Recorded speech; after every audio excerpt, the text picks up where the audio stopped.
Alright everyone, here we are with a part 2 video, and this time I'm going to look at some other stuff that I got. Now here we have more Halo Infinite figures. I've actually found a lot of Halo stuff over the past several months.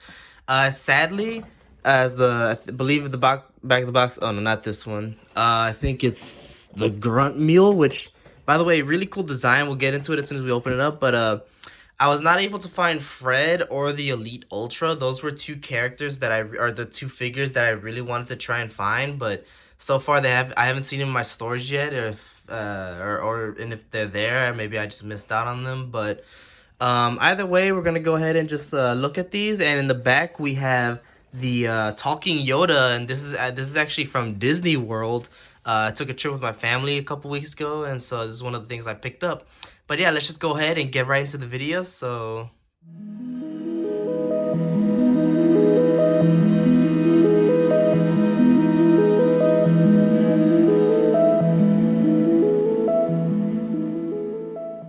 alright, and here we have a look at the Halo Infinite figures, and I just want to show off the Grunt Mule first, because it's actually a pretty cool figure. Now, I actually did the smart thing in putting the stand on.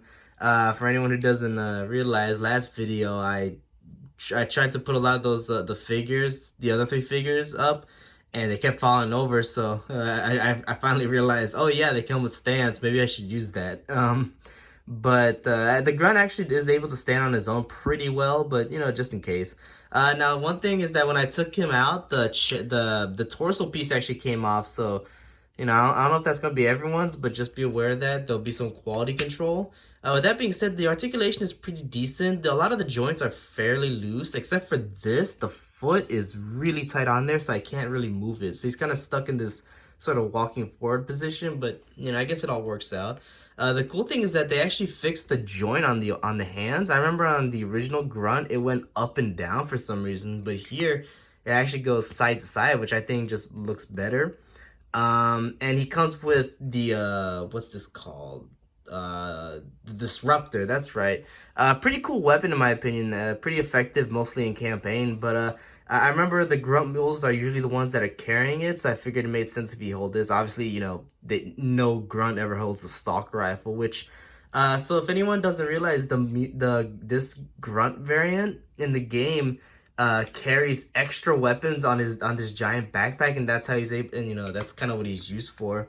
And so that's how he's, you know, that's how he kind of functions as a toy, is that, you know, you're able to store, which for some reason the stock rifle came extra bent, but there's actually these, I don't know, there's like these weird looking peg holes, but if the gun has a peg hole, you can just like easily just kind of squeeze it in there, and he holds it pretty well. And if you had like two other weapons, he could easily store a bunch of those weapons, you know. And so it's a really cool kind of feature. And obviously I figured they're gonna do it, but just I can see how they pulled it off. I think it's pretty cool.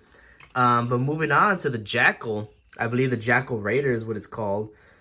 Like everyone's pointing out, the helmet really gives it a very classic Halo CE vibe, but it's really just like a good like kind of combination of CE with like Halo 2 and Halo 3. Not really any Halo 4 or 5 at all, except for the fact that they talk. That's the only thing I don't like about the Infinite Jackals. I didn't even really care for it in 5. Is I never liked the Jackals talking. I don't know. It just sounds super weird, but it's still cool nonetheless. I mean, the designs are really cool. I do miss the Velociraptor looking designs from 4 and 5, but these guys, yeah, obviously these are the classics. Just like the Jackal Sniper, he does have a movable jaw. He has some pretty good articulation going on. Although I wish it was a ball joint instead of a hinge. That way we could get more motion to side. But you know, it works out. Again, just like the mule, my joints for the joints on my figure are really loose. But like thankfully for stuff like the torso, it's fairly tight. He holds the gun really well too, so that's good. And just like the new Elite figures, you know, he has joints going on right here and right here. Hold on. There we go. This right here, as you can see, kind of goes forward and back a little bit. Not as much as the Elites, but still pretty good range. And so it allows for some better like posing and articulation, all that. Just, you know, again, really glad they added that. But to show off real quick, I thought I'd show off again the Series 1 grunt. And again, this is what I'm talking about. The hands went up and down instead of side to side, so it always seemed kind of weird. But you know, as you can see, pretty cool. And obviously without the base, he doesn't like like they're not really head to head, but I'm sure if this one had the base too, they'd be about the same size. And to show off real quick, here's the Jackal Sniper. At least that's what I think it's called. I mean, he has a stock rifle, which is essentially the newer version of the sniper rifle for the Banshee. But yeah, so you can see like, you know, a lot of similarities. Again, I don't have the base for these guys. I couldn't find them, but you know, again, the bases would help a lot better. Although I did find a way for the Jackal to stand up a little bit better, so that helps. But yeah, so pretty cool overall. And I really wanted to show them with the rest of the waves. So like right here, you just have Esherim, which again, I managed to put them on the bases, so that helps a lot better. So I can just kind of plop them up and they don't fall over. But there's the Elite Mercenary and the new Master Chief, or Series 4 Master Chief, or whatever. And so all of them together, you know, pretty cool, pretty cool. Again, I really like what Jazzwares is doing. I like what they're doing with the 6.5-inch series, the Spartan collection. I mean, we get more detailed figures with some pretty good articulation. But what I always like about these smaller figures is like they're for one thing, they're cheaper. They're like $10 a figure, so you can buy a bunch of these in bulk, and you can army build. Or you know, you don't necessarily even have to buy the same figure over and over. I mean, you know, if you spend like $30, you get 3 figures. You could get like 2 grunts, an elite, and have like a mini squad. Get a you know, come in next day, spend another $30, get a couple jackals, another elite, whatever, you know, brute. And you can really create like a small squad, and you know, over time build that up into an army. So it's pretty fun. I really like that aspect. But yeah, so overall, I mean, that's all the figures, and let's go ahead and get to the next one.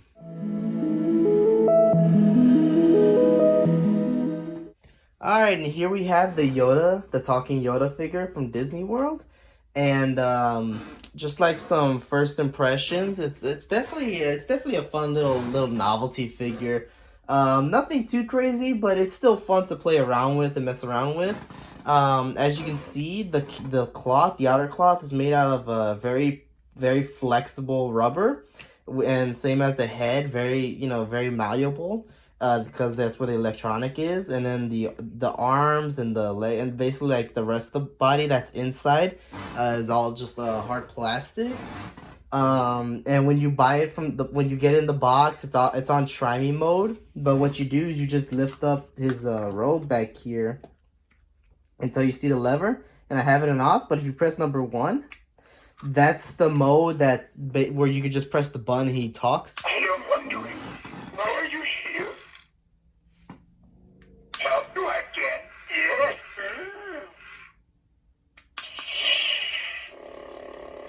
Oh, wait, put your weapon. I mean you no harm.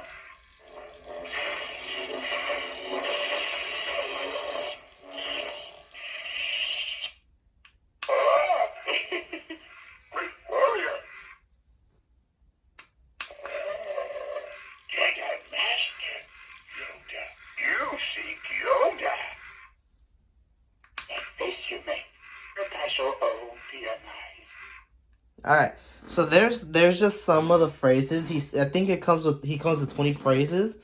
So you can just keep going and going and going, and he'll say them. But the next feature, because when I looked, I realized there's like 2 options outside of off and try me, and there's number 2. And what that is, it's essentially an interactive mode. So you can actually speak to him, which you can see right here on the instructions. So play mode and interactive, and you can essentially speak to it. Now, I don't know exactly how to activate him. I've been playing with it for a couple minutes. The instructions don't really come with phrases to say. The only thing the only way I've been able to like interact with him is by just saying Yoda or lightsaber, or just like a couple key phrases like that. So for example, if I just say this, oh, okay, never mind. He just goes off. The dark side and your fierce aggression.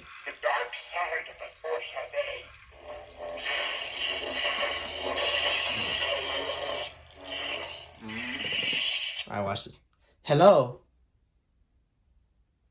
Hello? No, try not. Do or do not. There is no try. Yoda? The Jedi uses the Force for knowledge and defense. Never attack.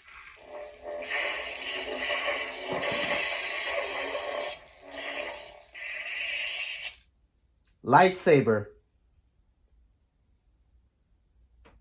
Lightsaber. For 800 years have I trained Jedi. Alright. And so you pretty much get the point. I'm just gonna turn them off to not waste the batteries. There we go. But yeah, you essentially get the point. Like I said, it's a fun little novelty figure. Came for like, I believe, 30 to 40 bucks. Obviously it's Disney World, so a lot of things are really expensive over there. But I think even for the price, it's a fun novelty figure. I'm sure you can find it at the Disney store too. So I mean, if it's something that like you're a Star Wars fan and it's just something you're interested in, I think it's definitely fun. I got it because, well, I was at Disney World. I'm like, let me, it'd be a fun little novelty to take home. And so, yeah, I mean, it's just like a fun little figure. Not much else you can do with it, but still, the electronics and everything, it works pretty well. You just gotta make sure you find one that's not, weird looking, because sometimes he'll get stuck in certain emotive looks that look weird, because the motor functions aren't always the best. But overall, I think it's definitely a fun figure. So let's go ahead and move on. All right, and this is something I just wanted to show off real quickly. Not even taking that much time. But here we have a Porg, a plushie Porg. Again, this is also from Disney. Just what a strange toy, but it's one of those interactive toys where this one's like a puppet where if you pull some levers, it'll flap and make the noises from the movie. They had some other creatures, like the Tonkas. I believe they're the Tonkas. The ones from Hoth. They had the big lizard camel things from Tatooine, and many others. And they all did the same thing. You press a button, you press the leg or something like that. You press the lever, and it makes the noises and roars. Pretty cool feature. And again, just kind of like the Yoda. Not really anything special, but for the novelty, it's pretty fun. But so essentially, I can't remember exactly how it goes, but you just put your hand in. I believe, what does this one do? Okay, so that's the noise. And then you hold it together.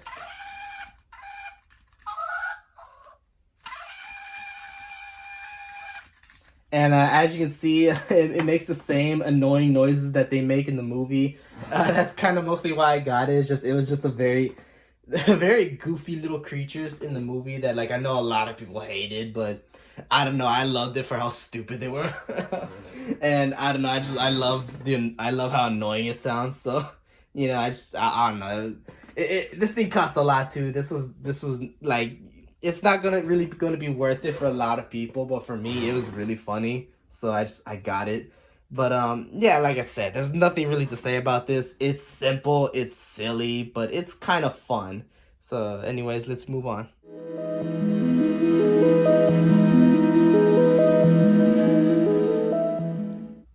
All right, here we go with the last figure of the day, and this one's actually a pretty cool one. So it's the Banshee, the remote control Banshee from the Avatar world at Magic Kingdom, or not Magic Kingdom, it's Animal Kingdom. And this thing's actually pretty cool. And like I said, it's remote control. So you get a little wand right here, and it does a lot of things. I think this controls the wings. In fact, let me prop it up a bit so it doesn't tip over. But this controls the wings, this trigger. This controls the head movement. So it can look, that far. Pretty cool. And then this thing controls the mouth. And it doesn't open too wide, but it opens just enough to, make it look like it's roaring. It actually has some... Oh, and this is a magnet so that if you want to put it on your shoulder, like under your clothing, and then it just sticks to it, just like that. And it keeps it fairly well. It slides a little bit, but it works. But there's some sounds, and you just switch it right there, and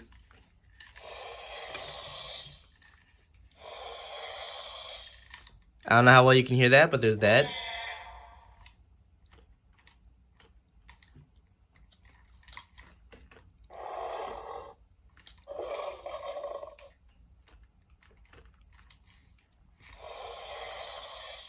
Not so obviously, you know, not very responsive, but it does the job. Let's see if I can. That's strange.